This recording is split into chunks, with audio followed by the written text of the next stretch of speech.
Kicking off the card, we have light heavyweights Luke Fernandez coming in at minus 220, going up against veteran Rodolfo Bellato, who comes in at plus 185.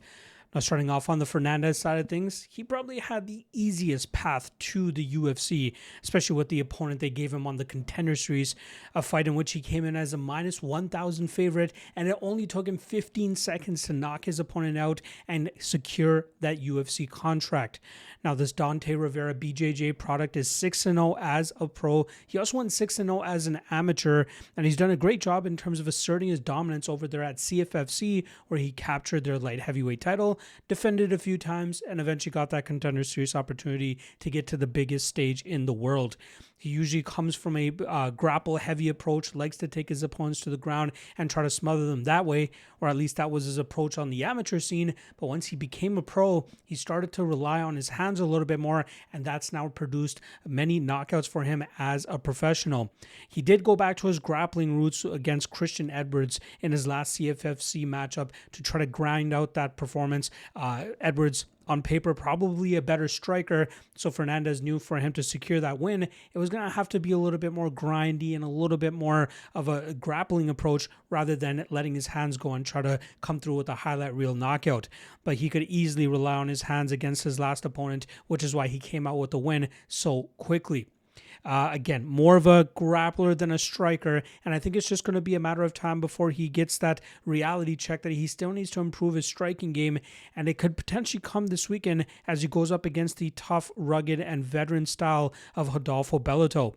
Now, Bellato is coming off of a decision loss against Navajo Sterling, who is a very educated striker, but even Sterling had to go into his full bag of martial arts skills to try to pull off the win against Bellato. We saw Sterling get the takedown in the second round, grind out a few minutes there, but eventually Bellato got back to his feet and tried to get some respect back with his striking.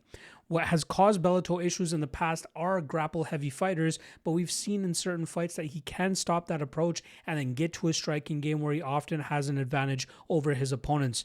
He's very tough. He's very durable. He's had a couple weird fights over his last couple of fights, but still very deserving of being a guy that can really separate the prospects from guys that actually deserve to be ranked in the light heavyweight division. High level durability, like I said, nasty striking and knockout power that he can rely on if he needs to, but again, maybe not a guy that's going to get into championship contention. Now here against Luke Fernandez, this is an interesting fight. You got the prospect in Fernandez coming in as a heavy favorite, something we often see with guys coming off the Contender Series, but Bellato is going to be the toughest challenge of Fernandez's career. I'm assuming this is a fight where Fernandez is going to go back to his grappling to try to grind Bellato out and keep Bellato away from the striking advantage the Brazilian holds, but I think Fernandez will struggle in doing so. At plus 185, I think it's tough to pass up Bellato in the spot. This is a great test for Fernandez and one that I think he's going to struggle mightily to pass. And I think that will lead to Bellato stuffing most of the grappling attempts of Fernandez and then landing more damage on the feet to win this fight on the scorecards. I see the fight goes to decision, sits around plus 300.